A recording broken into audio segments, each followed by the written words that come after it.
For the past 50 years, we've been told that fats are bad for us. In fact, we even have guidelines that tell us how much fat we should be consuming. 30% of our overall calories should be fat, and no more than 10% should be saturated fat. We're told the good fats and bad fats and that we should be consuming good fats. However, I'm here to confuse you a little bit more, and that there's only one real bad fat, and that's trans fats. And that saturated fats are one of the most healthiest macronutrients that you as a human can consume. And if you try and remove saturated fats altogether out of your diet, or even try and reduce them, science actually tells us that your mortality rate potentially is going to go up, not down like we're actually told. And that is what this video is all about. Now, it's going to be broken up into 3 parts. So the first part, we're going to look at the different types of fats and essentially the difference between those fats. The second part, we're going to look at the history and the story of how we've become to hate fat so much. And then the third section, we're going to be looking at the conclusion. So essentially round it all up. So without further ado, let's get started. So as you can currently see, there are 4 different types of fats currently on screen. So there's saturated, monounsaturated and polyunsaturated fats. You've also got the trans fats. So we're going to go through each individual one. We're going to give you a brief description of them all and also a couple of examples for them both. So the first one is saturated. Now these are a chain of atoms and they're saturated with hydrogen. So those little hydrogen bubbles that you can see on the screen, that is essentially the hydrogen protecting. Now these are solid at room temperature, so you may have noticed things like butter, lard and coconut oil. When they're sat at room temperature, they're actually hard, especially with coconut oil, so I find that I need to grab a spoon to dig that in just to be able to put it into the pan. But as soon as it reaches any kind of heat or starts to hit room temperature, it'll start to melt. These types of fat have the highest melting points. So you've heard that coconut oil is really good for frying, where olive oil, which we're going to come on to in a minute, which is a monounsaturated, isn't the best for frying. And the reason for that is because those hydrogen bubbles actually have a protective layer and they're actually protecting the molecule makeup of the oil. And then we're going to come on to monounsaturated. So these guys are a chain of atoms and they have 1 double bond. So that's what that little equals sign is. Now they're liquid at room temperature, therefore they actually have a lower melting point than saturated fats. And the examples you'll see on this are avocado oils and olive oils. So that's why the advice is to always, if you're going to fry on something on a high heat, try not to do it on an avocado oil. And if you can, try and do it with a fat that's actually predominantly saturated fats, such as lard, butters, alternatively coconut oil is really good. You would then come across the polyunsaturated. Now these guys have similar characteristics to monounsaturated, but instead of the 1 double bond, they have 2 double bond. Don't get caught up on the double bonds, I'm just saying them just so you understand the difference. These guys have the lowest melting point of them all, and these types of oils predominantly are going to be vegetable oils, your sunflower oils. We then come on to the trans fats. So to make products such as cookies, margarine, popcorn, you need a hard fat. Now, usually they would have used a saturated for this, but because manufacturers, they want to save on profits, what they will do is they'll go and use a sunflower oil or a vegetable oil, which is a lot cheaper than a saturated fat. They also use a vegetable oil because if they say that they've got saturated fat in there, they think that their products are going to be even more unhealthier. Now, to be making products such as margarine, it's actually solid. Polyunsaturated fats are liquid. So to get those liquids into a solid, you then have to do a process called hydrogenation. So essentially you're adding hydrogen atoms onto it. So you're trying to make a saturated fat essentially. That's what they're trying to do. They're trying to make this liquid fat have the same properties as a saturated fat and to make it into a solid. The only problem is with that, it's an artificial fat. It's a man-made fat. It's a nasty, horrible fat and it comes with a whole host of consequences. And you'll notice that a lot of natural products will actually have a mixture of all those types of fat, apart from the trans fats, because it's not natural. So the saturated, the mono and the poly, when you look at say nuts, olive oil, saturated, they'll all have a different type of mixture. So you do get the odd few that are quite high in one particular thing. So say for example lard, butter, so lard and butter, they're quite high in saturated, where you've got olive oil, which are predominantly a lot more monounsaturated than others. Now that doesn't mean that any of them are any better than one another, it's just how nature's done it. So they're the different types of fat, so let's move on to the history of saturated fat. So the story starts on a warm, crisp, sunny day in 1910. I'm going to be honest with you, I don't actually know if it is a warm, crisp, sunny day. It just sounded quite good to be putting it in the script. However, we start off with Adolf Windass. Now, he's actually a Nobel Peace Prize winner. And he's the first person to detect cholesterol in arterial plaque. Now, this is good and it's bad. So it's good because we're making scientific discoveries. However, it's bad because it's been associated in the wrong way. It's a little bit like driving past a burning building, seeing a load of firemen outside the building and somehow associating the firemen to the fire or creating the fire, where in actual fact the firemen are there to help the fire, and so's the cholesterol, funnily enough. Now, this wasn't helped by a gentleman by the name of Nikolai Ankachov. Now, he decided to feed a rabbit, which is a herbivore, a mixture of cholesterol and sunflower oil. Now, because this rabbit developed a form of anterior sclerosis, which, can I just say, is just a posh word for all the blocking up of your arteries, he thought that it would happen to all animals. You know, this is the science that we were dealing with back in the day. They thought if he took a herbivore, then it would happen to a carnivore and an omnivore as well. Craziness.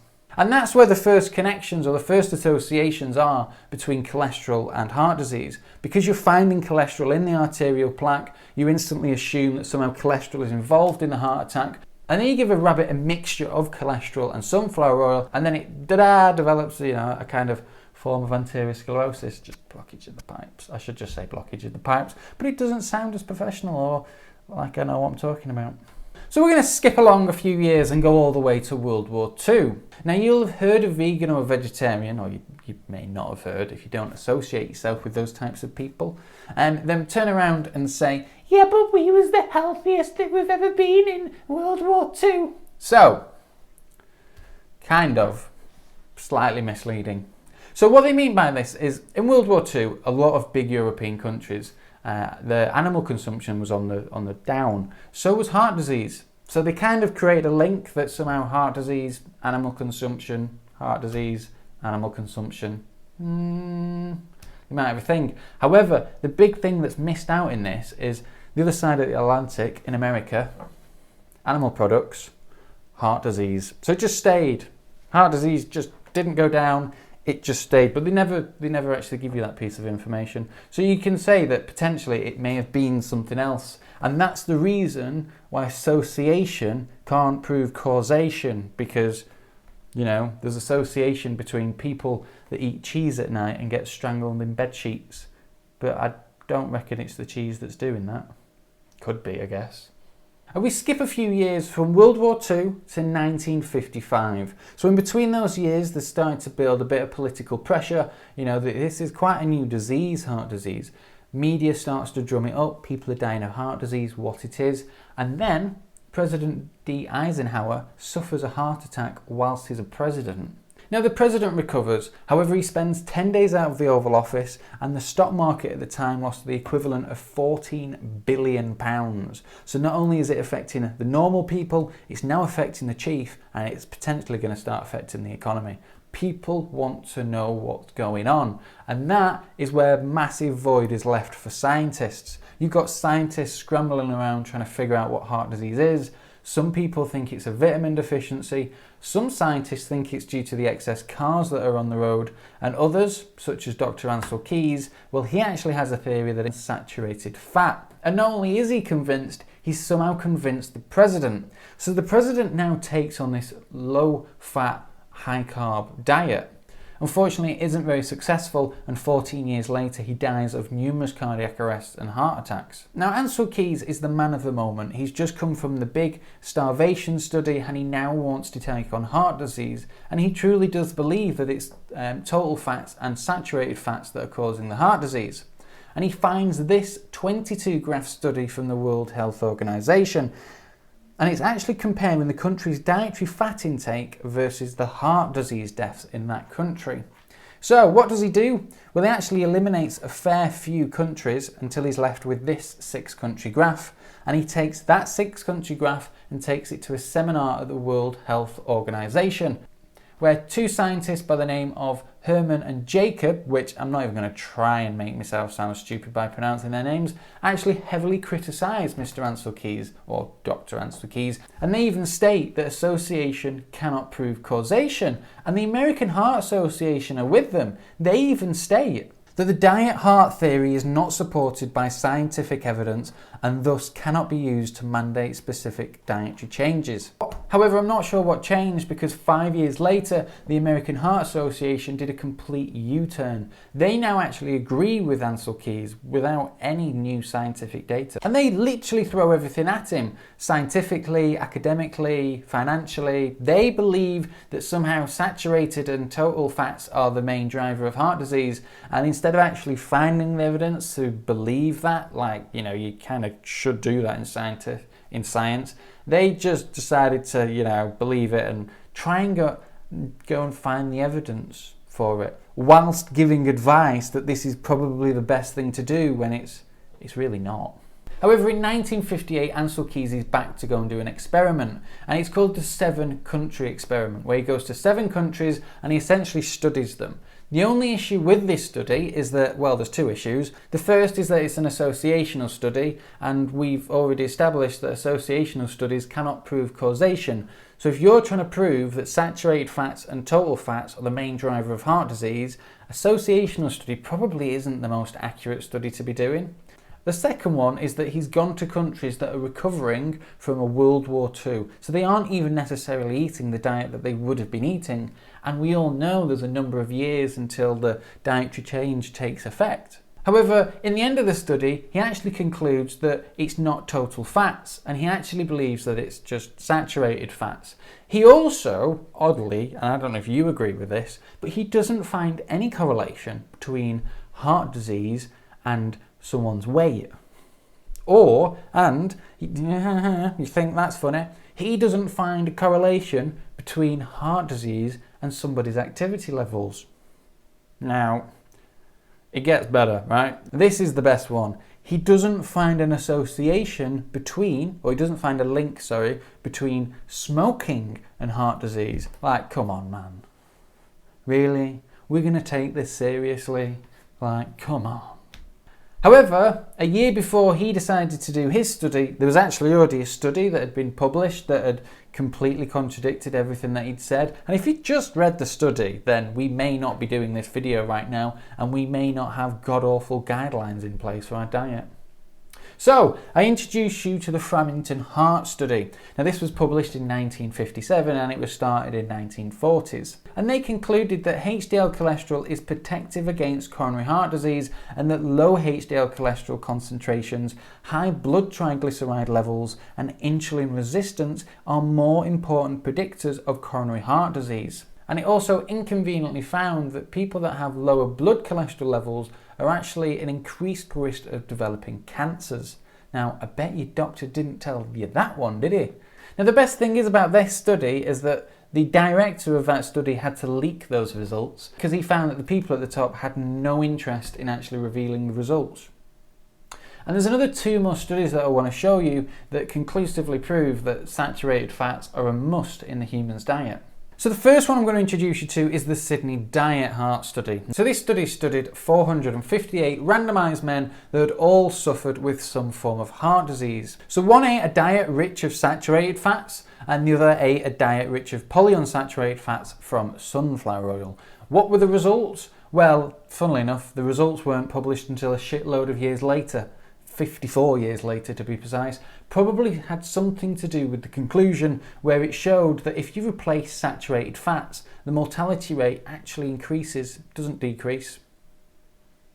And then the next one we're going to be looking at is the most conclusive study that anybody ever needs. You shouldn't need anything more than what I'm about to tell you. It's called the Minnesota Coronary Study. Now, this looked at 9,000 plus men. And again, they were split into 2 groups. You had the people that were eating the diet rich in saturated fats, and then you eat in the other group that was having a diet rich in polyunsaturated fats. Now, this is one of the most controlled studies. The reason for that is because it was done over 5 mental state hospitals where these people were mentally ill and couldn't leave the hospital. So they can't go and eat some chocolate and then come back and lie to you. Literally everything they're given is given. So you have two diets that are eating the exact same thing, one saturated, one polyunsaturated.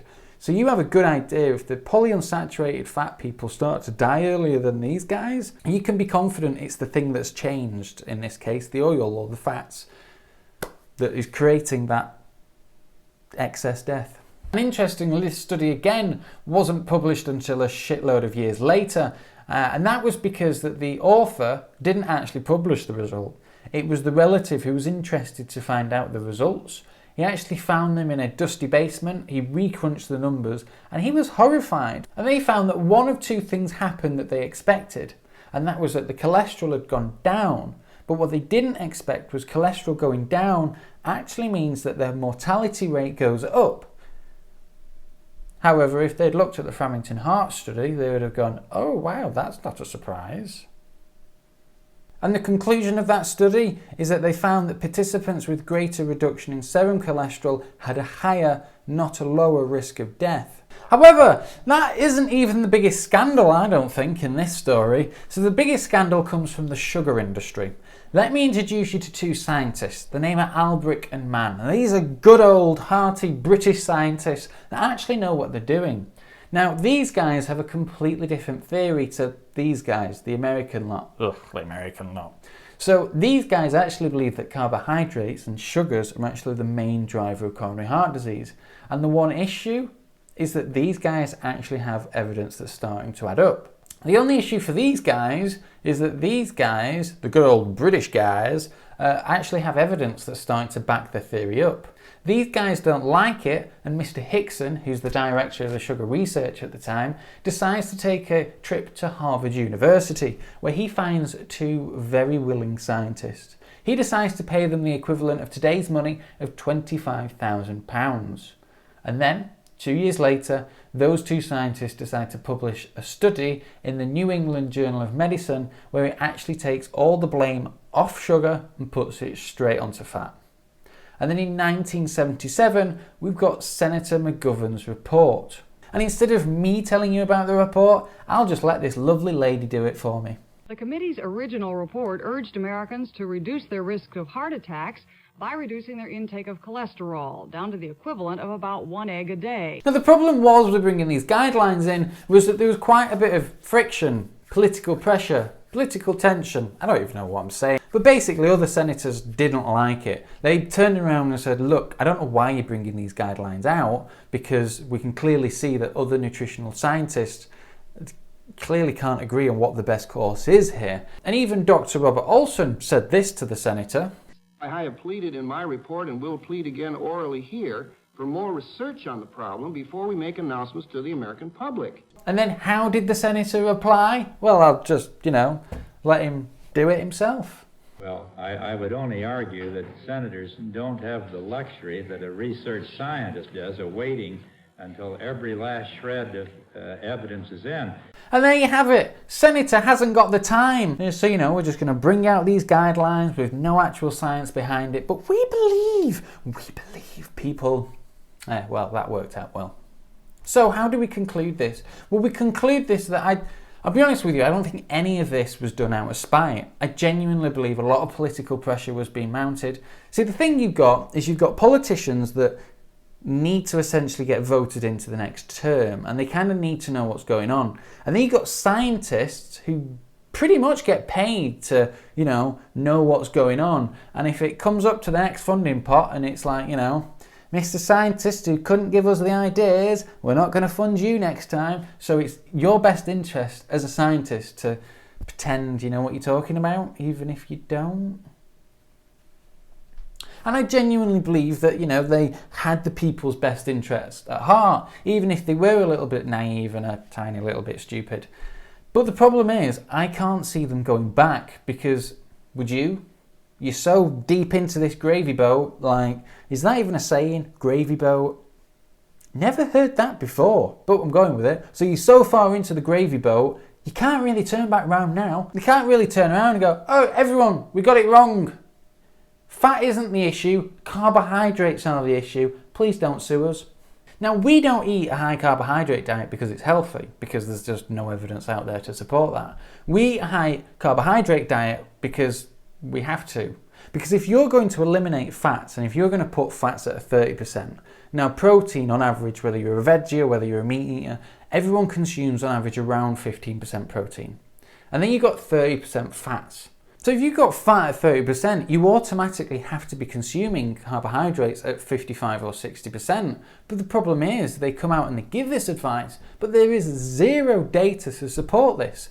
Not only that, ever since they've been trying to find the evidence, do you know how much they've spent? £7 billion. I don't know about you, but if you spent £7 billion and you can't find the evidence that carbohydrates are more healthier than saturated fats, then sister, I think you're going down the wrong road. As Einstein once said, I don't even know the saying. As Einstein once said, if you keep doing the same thing expecting different results, you're going insane, my friend. I don't think he said it quite like that, but, you know. And if anyone says anything about eating dead corpses and how they're going to clog your arteries, throw them a chicken wing and tell them to actually eat proper food. I tell you to throw a steak at them, but you should never waste a steak like that. And remember guys, if you like that, make sure you give it a thumbs up, share it with the world, subscribe if you haven't, and turn the notification bell on, because who doesn't want notifications when I've just posted a video?